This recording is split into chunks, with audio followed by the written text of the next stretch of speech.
Raciste envers quoi? Envers les Noirs d'Afrique?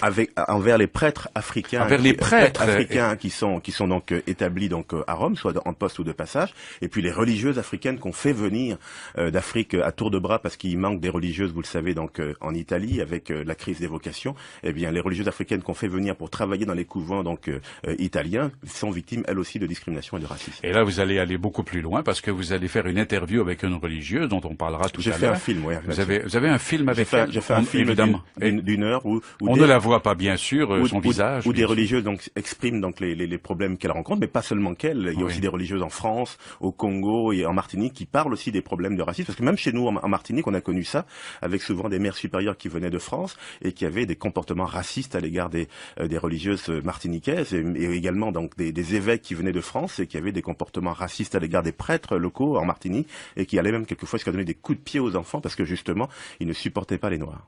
Est-ce que vous avez réussi à remonter jusqu'au vieux pape, aux anciens papes, à l'histoire de la religion, à l'histoire du Vatican? Je suis remonté jusqu'à la malédiction de Cham, parce que tout part de la malédiction de Cham. Voilà. Donc, on a beaucoup parlé déjà dans ce. Mais parce que le problème, c'est que nous avons un évêque à Québec qui veut qu'on relise la Bible. Imaginez-vous qu'on lise ce passage. Racontez-nous ce passage que nous lirions ce soir avant que le monde en parle. La malédiction de Cham, c'est tout simple, c'est-à-dire que c'est l'histoire de Noé après le déluge, qui se retrouve dans une vigne. Il a trop bu, et il rentre dans sa maison, et là il se met tout nu, et l'un de ses fils, Cham, le voit tout nu. Et à partir de là, donc dans la Bible, c'est ce qui est dit donc à Genèse 10, Cham est maudit, et Cham est considéré comme étant l'ancêtre des Noirs, donc il est maudit à être à tout jamais esclave et à voir ses enfants devenir à tout jamais esclaves.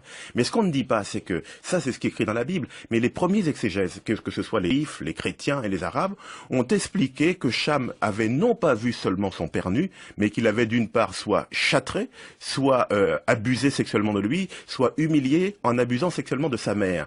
Et c'est à partir de là, dans les textes rabbiniques notamment, où on dit que Cham est maudit à tout jamais à avoir des cheveux, sa descendance est maudite à tout jamais à avoir des cheveux crépus, à avoir un sexe surdimensionné, et à avoir justement donc un nez épaté, des grosses lèvres.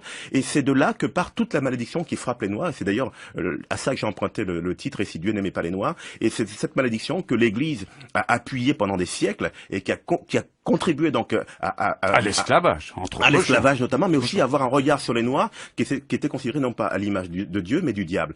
Et si vous regardez bien ce qui s'est passé, ce n'est qu'en 62-65, au moment du Concile Vatican II, de Jean 23, qu'on a enlevé cette malédiction de Cham, même pas officiellement, mais officieusement, on a décidé que finalement ça n'existait plus. Et donc ça a perduré jusqu'en 1965 tout de même. Est-ce qu'on enseignait ça dans les écoles?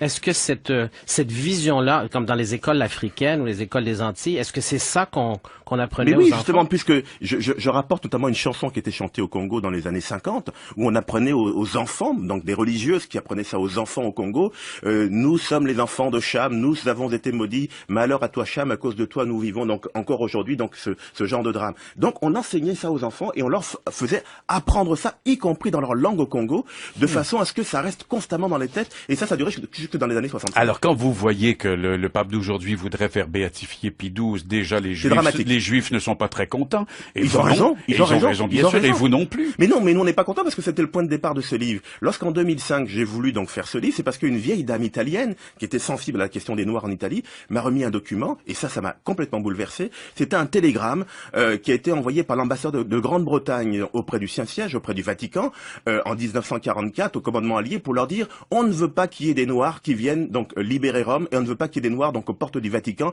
Pourquoi? Parce que le pape Pie XII l'exige.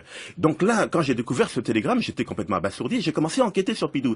Et je me suis aperçu que c'était pas la première fois qu'il faisait part d'une certaine négrophobie, puisque lorsqu'il était lui-même nonce apostolique donc en Allemagne, entre les deux guerres, et qu'il se trouvait du côté de la Rhénanie, j'en ai parlé dans mon livre Noir dans les camps nazis, avec ces problèmes qu'il y avait avec les Allemands, la honte noire, où les nazis faisaient une propagande insensée contre les Noirs en disant qu'ils étaient coupables de vol et de viol, c'était une propagande exagérée. Eh bien, Pie XII a pris fait et cause pour les nazis en demandant au gouvernement français, en demandant au pape de demander au gouvernement français de faire partir justement tous ces Noirs, tous ces soldats noirs, parce que ce n'était pas supportable qu'ils puissent rester là. Là, d'ailleurs, je raconte dès le début du livre une agression qui est survenue donc au Vatican en 2005 contre un prêtre nigérien qui était l'ami personnel de Benoît XVI, et que Benoît XVI a continué donc à avoir des relations, des discussions avec lui, parce que c'est deux grands théologiens, mais il le faisait un peu plus en cachette pour ne pas que ce prêtre soit de nouveau menacé. Donc ils ne sont pas dans la logique des autres papes. Mais ils ne sont pas garants de tout ce qui se passe Bien au Vatican, sûr, ils ne sont bien pas sûr. garants de tout ce qui se passe dans l'Église. Et ce racisme qui peut exister, ils n'ont pas toujours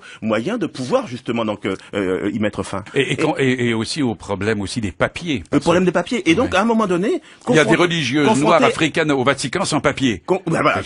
Confrontées donc à tous ces problèmes-là, elles finissent par céder. En plus, quand la vocation n'est pas très forte, elles finissent par céder aux avances d'un prêtre ou d'un évêque, parce que c'est pas elles qui font la démarche, c'est toujours un prêtre ou un évêque donc qui vient vers elles, et elles finissent par céder aux avances, et donc naturellement, elles ont des aventures sexuelles avec ces personnes. Donc vous êtes entré aussi dans un monde de grand malheur. Là, il s'agit de gens... Mais l'Église est Ouais. un monde de grand malheur. Il faut pas non plus avoir une version idéalisée. Ce que me disait un évêque l'autre jour, donc au Vatican, il m'a dit, mais l'Église, elle est humaine jusqu'à la curie. Et donc à partir du moment où elle est humaine, effectivement, il y a des grands hommes et il y a des hommes qui sont capables de petitesse aussi. Oui, c'est drôle parce que je me disais hier, votre livre s'appelle « Et si Dieu n'aimait pas les Noirs ?»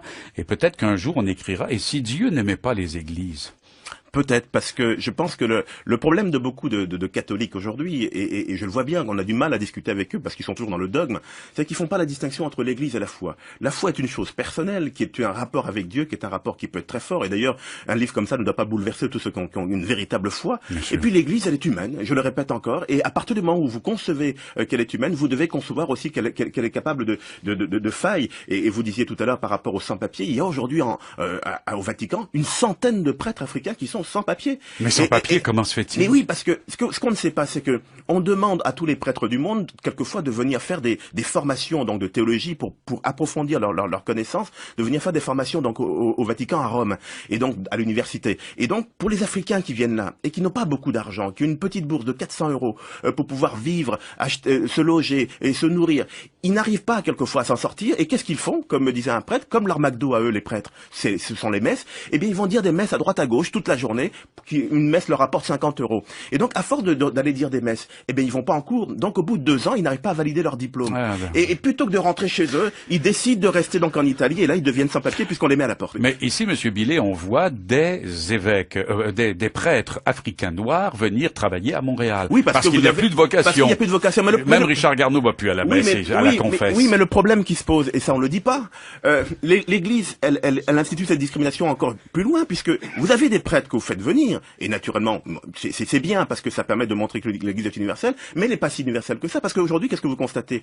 Il y a des évêques et des cardinaux européens, voire, disons, blancs, en Afrique, mais vous n'avez pas le droit d'avoir des évêques et des cardinaux noirs au Canada ou en France ou en Italie. C'est quand même pas normal, c'est une discrimination. Oui, oui.